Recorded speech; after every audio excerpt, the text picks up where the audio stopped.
গাইতে প্রস্তুত হচ্ছি সেই গানটি শুধুমাত্র মনোরঞ্জনের জন্য নয়, এই গানটি আমাদের এই যে সমাজের অবক্ষয়, শোষণ এবং অন্যায় তার বিরুদ্ধে প্রতিবাদ স্বরূপ গঙ্গা নদীটিকে প্রতীক হিসাবে ব্যবহার করা হয়েছে। এবং এই গানটি ডক্টর শ্রী ভূপেন হাজারিকা তার অনবদ্য কণ্ঠস্বর দিয়ে গিয়েছিলেন।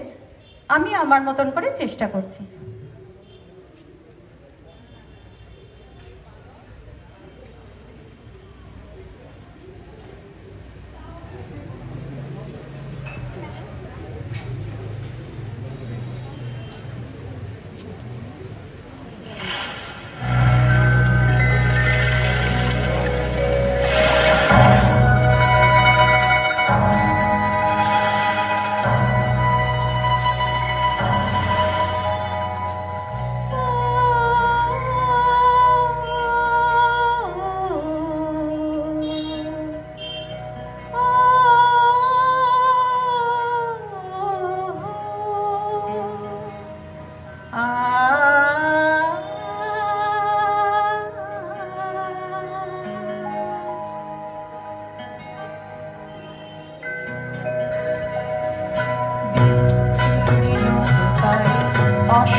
অসংখ্য মানুষের হাহাকার শুনেও নিঃশব্দে নীরবে ও গঙ্গা তুমি, ও গঙ্গা বইছ কেন?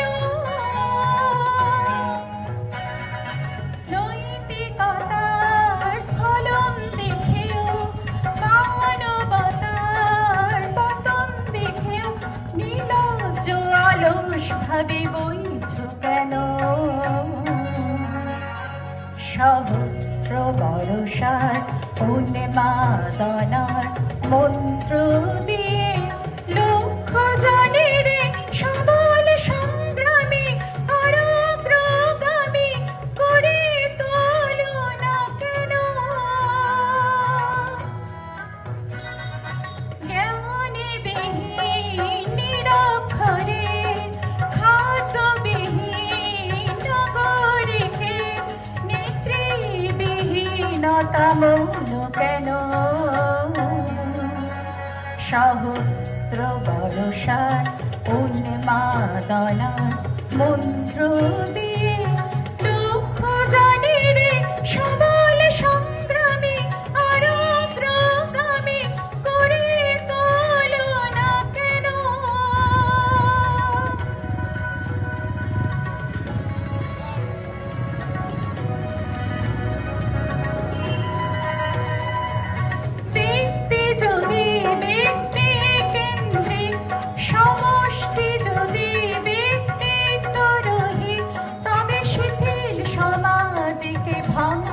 কেন? সহস্র বরষার উন্মাদনার মন্ত্র দিয়ে লক্ষ জনের সবল সংগ্রামী আর অগ্রগামী করে তোলো না কেন?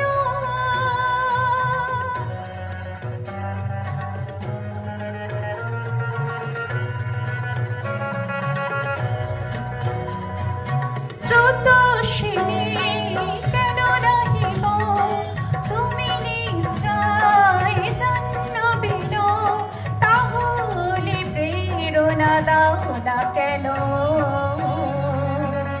উন্মত্ত ধরার কুরুক্ষেত্রে সরসজ্জাকে আলিঙ্গন করা লক্ষ কোটি ভারতবাসীকে জাগালে না কেন? বিস্তীর্ণ দুপারে অসংখ্য মানুষের হাহাকার শুনেও নিঃশব্দে নীরবে ও গঙ্গা তুমি, ও গঙ্গা বইছ কেন? বিস্তীর্ণ দুপারে অসংখ্য মানুষের হাহাকার শুনে